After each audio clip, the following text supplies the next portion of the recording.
लोकप्रिय विधायक आदरणीय चौधरी सुखराम जी, हमारे जिला के सम्मानीय अध्यक्ष आदरणीय विनय गुप्ता जी,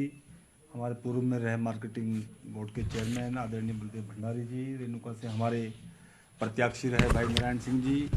आज प्रेस वार्ता में आपके बीच में उपस्थित है। और जिस प्रकार से अभी नई सरकार प्रदेश के अंदर बनी है और जिस प्रकार से सरकार बनते ही पूरे प्रदेश के अंदर जनता सड़क पर उतरी है सरकार के खिलाफ, उस बारे में हमारे आदरणीय प्रदेश अध्यक्ष जी आज प्रेस वार्ता कर रहे हैं। आदरणीय सुरेश कश्यप जी, आज की इस प्रेस वार्ता में सभी प्रेस के बंधुओं का मैं अभिनंदन करता हूं। हमारे साथ चौधरी सुखराम जी जो ऊर्जा मंत्री रहे और अभी हमारे पोंटा साहिब से विधायक निर्वाचित हुए हैं, हमारे प्रदेश के प्रवक्ता भाई बलदेव तोमर जी, हमारे जिला के अध्यक्ष विनय गुप्ता जी, हमारे वरिष्ठ नेता बलदेव भंडारी जी, मीडिया के प्रभारी राकेश जी, रेणुका विधानसभा क्षेत्र से हमारे जो प्रत्याशी रहे भाई नारायण सिंह जी, हमारे नाहन मंडल के अध्यक्ष भाई प्रताप जी। जैसा कि अभी अभी कांग्रेस की सरकार बने हुए मात्र 20 दिन के लगभग हुए हैं और अभी से जिस प्रकार की तानाशाही इस सरकार ने इस प्रदेश में प्रारंभ की है और हमने हिमाचल के इतिहास में पहली बार देखा कि सरकार बनने के मात्र 2 सप्ताह के अंदर अंदर प्रदेश की जनता को सड़कों के ऊपर आना पड़ा। ये बहुत ही मैं समझता हूँ अच्छी परंपरा नहीं है, स्वच्छ परंपरा नहीं है। जिस प्रकार से जो सरकार गठन के बाद विभिन्न मामले हुए, उसमें चाहे हम पेपर लीक की बात करें जो कि अभी अभी हिमाचल प्रदेश में JOIT का पेपर लीक हुआ, या फिर जिस प्रकार से कांग्रेस पार्टी ने एक जो बीड़ा उठा लिया कि 1 अप्रैल 2022 के बाद जब भाजपा की सरकार को पूर्ण बहुमत था, सरकार के पास मैंडेट था, संस्थानों को बंद करने की झड़ी लगा दी और प्रदेश में लगभग 600 के करीब 574 संस्थान जो कि पिछले 9 महीने के लगभग कार्यकाल जो था उस दौरान कार्यरत थे, उनको बंद करना मैं समझता हूँ बहुत ही दुर्भाग्यपूर्ण है। अगर हम पेपर लीक मामले की ही बात करें, सरकार बनने के तुरंत बाद जिस प्रकार से ये मामला हुआ और बहुत सारे अभ्यर्थी जो कि इस परीक्षा में बैठने वाले थे, पेपर लीक हो गया। और दुर्भाग्य इस बात का है कि कांग्रेस की जो वर्तमान सरकार है उनको इस बात की जिम्मेदारी लेनी चाहिए, क्योंकि सत्ता में वो है, वो भारतीय जनता पार्टी के ऊपर सारा जो मामला और कीचड़ उछालने का प्रयास कर रहे हैं और प्रदेश के मुख्यमंत्री को स्पष्टीकरण देने के लिए आना पड़ा। प्रदेश की वही पुलिस जिसने कि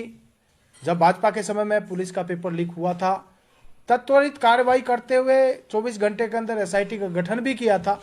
और धरपकड़ भी शुरू कर दी थी। 24 घंटे के अंदर अंदर जो भी इसके लिए दोषी थे उनको पकड़ने का काम किया। दोषी चाहे प्रदेश में थे या प्रदेश के बाहर, उनको जब पकड़ा और वही पुलिस जिसको कांग्रेस के नेता गालियां देते थे उसको कोसते थे, अभी उसने फिर से जो पेपर लीक का मामला उजागर किया उसको पकड़ा। लेकिन इसका श्रेय कांग्रेस पार्टी के नेता अपनी पीठ थपथपा कर ले रहे हैं। उनके मुख्यमंत्री जी इसका श्रेय लेने की कोशिश कर रहे हैं, जबकि पूरा मामला प्रदेश की पुलिस को मैं बधाई देना चाहूँगा। उन्होंने उसको उजागर किया, उसको ट्रेस किया और ये भी बड़ा दुर्भाग्यपूर्ण है कि जिस पुलिस को ये कोसते थे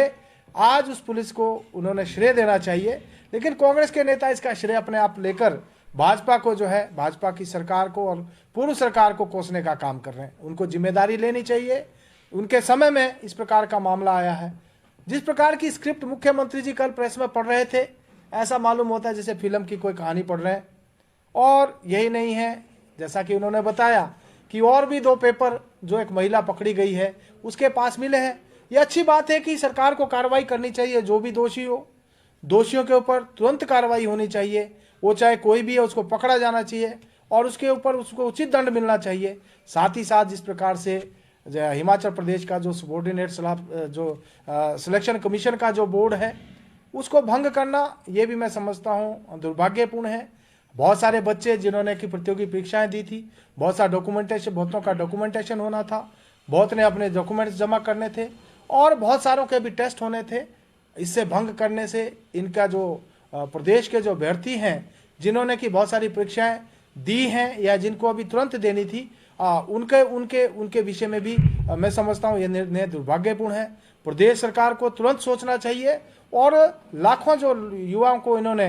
रोजगार देने का जो वादा किया कि 1 लाख युवाओं को हम रोजगार 1 वर्ष के अंदर देंगे, अगर इस प्रकार से ये लोग संस्थानों को बंद करेंगे या सबॉर्डिनेट सर्विसेज कमीशन को बंद करके जिस प्रकार से इन्होंने उसको भंग करने का निर्णय लिया है, मैं समझता हूँ ये भी दुर्भाग्यपूर्ण है। अगर हम बात करें संस्थानों की, तो बहुत सारे संस्थान जो कि प्रदेश भर में खुले थे,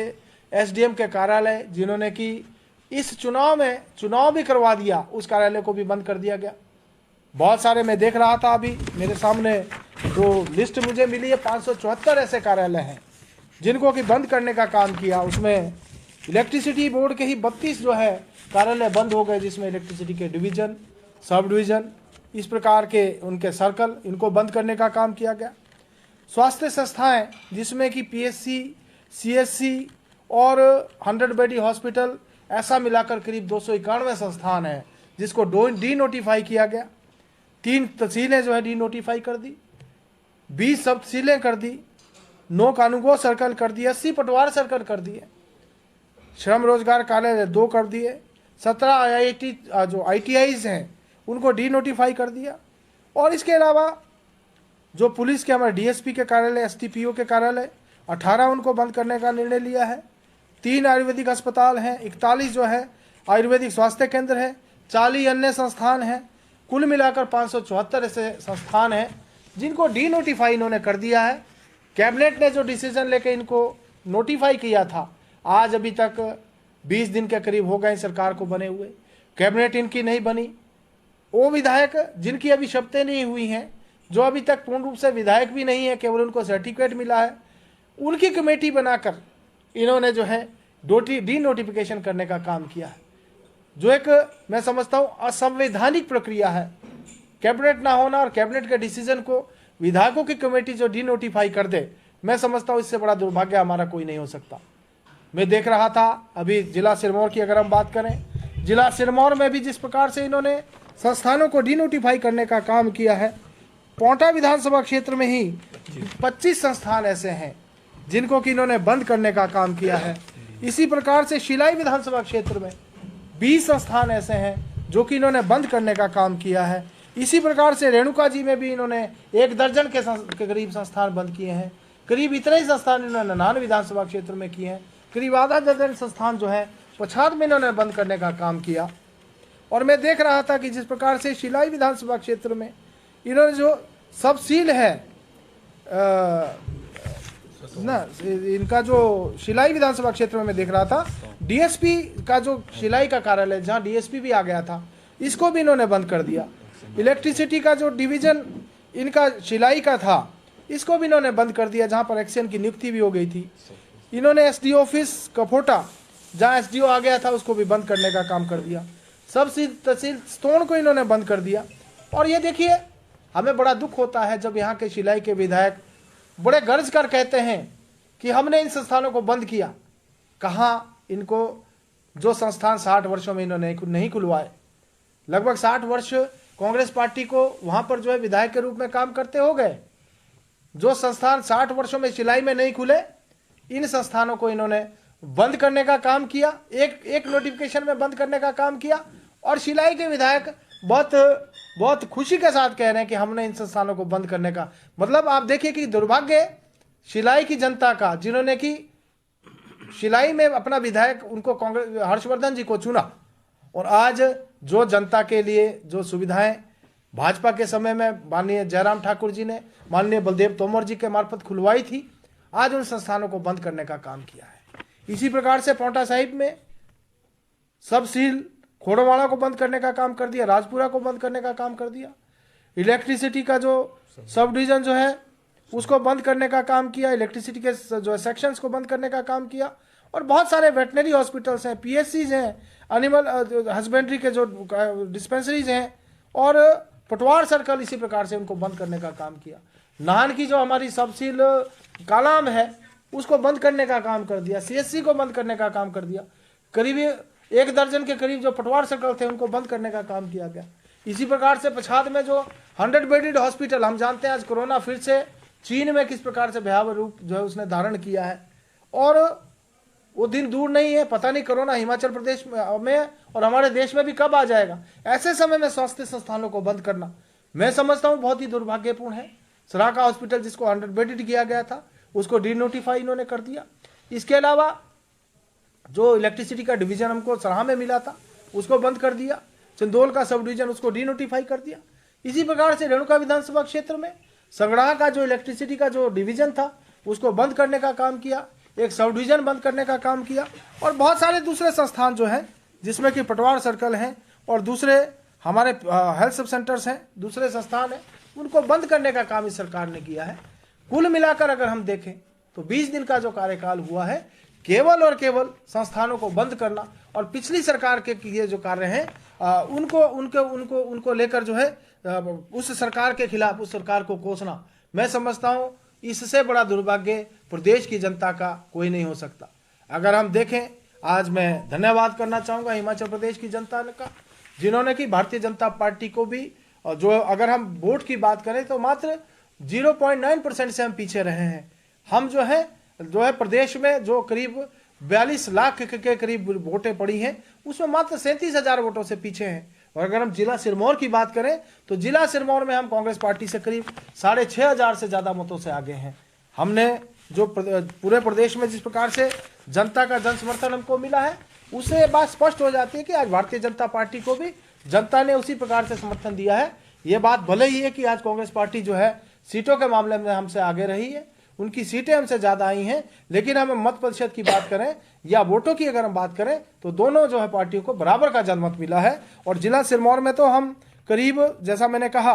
कि 45% मत जो है भारतीय जनता पार्टी को मिले हैं और कांग्रेस पार्टी को 42% जो है वोटें जिला सिरमौर में मिली हैं। हमको 3% वोटें जो है इनसे ज्यादा मिली हैं। भले ही हम जो है सीटों के मामले में 2 सीटें हम जीत पाए हैं, 3 सीटों में हम जो है अगर हम टोटल देखें तो करीब 1400 मतों से हमने 3 सीटें हारी हैं, जिसमें हम सिलाई करीब 190 वोटों से हम पीछे रह गए। रेणुका जी में हम करीब 400-450 वोटों से पीछे रहे और नाहन में हम लगभग 850 वोटों से पीछे रहे। तो अगर हम देखें तो पूरा इसी प्रकार का जनमत जो है आज भारतीय जनता पार्टी को जिला सिरमौर में भी मिला है और प्रदेश में भी हमको उसी प्रकार का जनमत मिला है। कांग्रेस पार्टी को इस बात को भूलना नहीं चाहिए कि प्रदेश की जनता आज भी भारतीय जनता पार्टी के साथ खड़ी है और जिस प्रकार के दुर्भाग्यपूर्ण निर्णय इन्होंने लिए हैं आज जनता मजबूर है कि उनको सड़कों